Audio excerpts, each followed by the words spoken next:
My conversion, I think all of us have a conversion at some point, meaning some event that happened in our lives which made us turn around and think, my faith really is important to me. It's not something that I do just because I have to, or because my mother wants the kids to go through prep or something. This was a long time ago, back in 1999, when something happened to me that really changed my life. And what that was I had given birth to my second child. Her name is Sean. And she was born, and everything went well with the delivery. But I guess it was maybe about a month or two after the delivery, I started to not feel well physically. I knew that something was wrong. I didn't know what it was, but I was having some breathing issues. I went to the doctor, and they weren't really sure what it was. They thought it was something like allergies or maybe even depression that was causing like that shortness of breath. I knew something was wrong. Have that ever happened to any of you, where you go to the doctor and you know right away that there's just something not right? And she asked me, have you ever smoked? Different questions, and I say no. But I walked out of there and I thought, something isn't right. My baby was now about 2 months old. And when I got back to the house, the phone rang, and it was the doctor's office. And they said, you need to go to see the cardiologist tomorrow. They want to see you right away. And so, okay, I'll go to the cardiologist, not knowing what to expect at all. As soon as I walked into the room, first thing that the doctor said to me, and when we hear these words, we know it's never a good thing. There's no easy way to say this. So I knew that something bad is going to come here, and I was kind of bracing myself. He said, take the baby, give the baby to your husband. You shouldn't be carrying anything. He said, you have a rare disease. It's called peripartum cardiomyopathy. I was devastated. And I walked out of there thinking, what do I do? I mean, I have a 2-year-old and a baby, and I want to live. I don't want to die. And that was probably one of the most profound moments of my life, when my faith was nominal at the time. I was a person who, I wasn't at Mass every week. I wasn't praying all that much. I prayed when I needed something, and I think we've all been there at some point. I called my mom. I think that's what we do sometimes when we don't know what to do, right? And my mom said something very wise. And admittedly, at the time, my mom was not really all that much practicing her faith. She was kind of just like me, sort of nominal in her faith. And she gave me probably the best advice that I've ever had, and it really made an impact on me even to this day, and probably why I'm here with you, is she told me to call my church. And I did. I called the church. It's probably the first time I ever called the church for something really personal, other than like something that was more like, I don't want to say business related, but something that just had to be done. And I said, the priest actually picked up the phone, and this was kind of before the age of all of the answering, when you call in all the voicemail, press 1, press 2. He picked up the phone, so that was kind of nice that the priest picked up the phone immediately.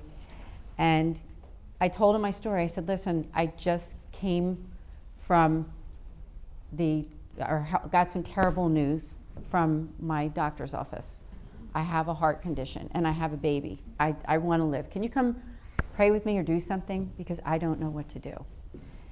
I love that. And the fact that when you talked about this before is that Christmas and Advent, it's not meant for perfection. It's meant for us to await the coming of Christ, not only for the whole world, but to us personally. And that's part of your mission, personally, Catholic. But yes, Christ loves us so much, and he wants us to bring that to others, and that really is, I think, our greatest calling. And this good priest came over within 15 minutes, which was wonderful. He got to the house, and he took out his black prayer book. Now, admittedly, I didn't know, this is where I was in my faith, I didn't even know that much about the sacrament of the sick. I thought it was last rites, and I'm sure that you all are aware of that sacrament. But it's not just the sacrament that you receive when you're ready to die. It's something that you can receive when you need to find healing and you need some strength for the journey. This was the first time I ever received it. Admittedly, I've had it again after that for other things, but first time. Took out his black prayer book. He prayed with me. And I had never heard these prayers, but they were beautiful. And he anointed me. And I cried. And I said, listen, I don't ask God for that much. I said, but I don't want to die. Okay? I said, whatever you can do to keep me alive. You know, as I said, I was nominal in my faith, meaning, you know, it was something I did because I kind of felt I had to, not something that was really in my heart, something that I did because, I mean, Dan was a great, demonstrated so well to us real faith, isn't it? He's a man of real faith. And I wasn't even near there at that point in my life, nowhere near. I don't think my trust in God was there, but I was told that this disease had no absolute cure. Some people actually have to get heart transplants from it. And when I went back to the technician, she's giving me the test, she's doing the echocardiogram, and she's saying, I can't believe, she goes, I'm not supposed to say anything. She said, but things are looking good. And I said, what? What? And she actually started to cry. She started to cry. She says, I've never seen a bigger change than this in just a couple weeks, you know. And so I left feeling great. Now she said, now remember, I can't confirm any of this because I'm not supposed to confirm any of this until we talk to the doctor. I got home that day and the phone rang as soon as I walked in the house. And it was the doctor. And the technician was actually right there and they were on speakerphone together. I'll never forget this. You know those moments that you just never forget? There's those top 10 moments in your life that you'll say, this was it. This was like one of the best days of my life. It was confirmed. And the doctor said, yes, you know, we got the results back. Actually, the size of the ventricle has shrunk down. Your heart was enlarged. The left ventricle has gone down to pretty much its normal size. He goes, as long as within the next 6 months to a year you stay normal, he said, you're going to live a long life. And, you know, that was just a beautiful, wonderful day.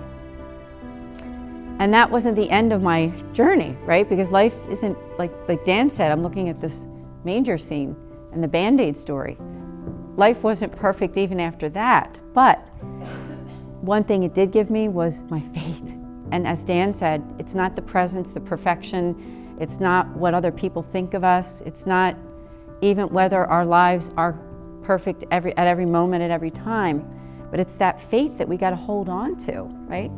And so that's what it gave me back. And not only did that day and that healing give me back my faith, but my husband came around too, because we were both nominal in our faith at that time. And both of my kids, I have two beautiful daughters, they're now in their 20s, and they love their faith. And so it really kind of blossomed into something great. That's right, the church is a field hospital, as our Holy Father has alluded to so many times, Pope Francis, is that we're part of that mission. And for myself, when you were talking about my healing journey before, is that my healing journey really became more deep when I decided personally that I wanted to be involved in helping to make the world a better place. You know, it's possible, right? That's part of what it means to be Catholic, is really getting out there. The word Catholic means universal, to care about the human family on a whole.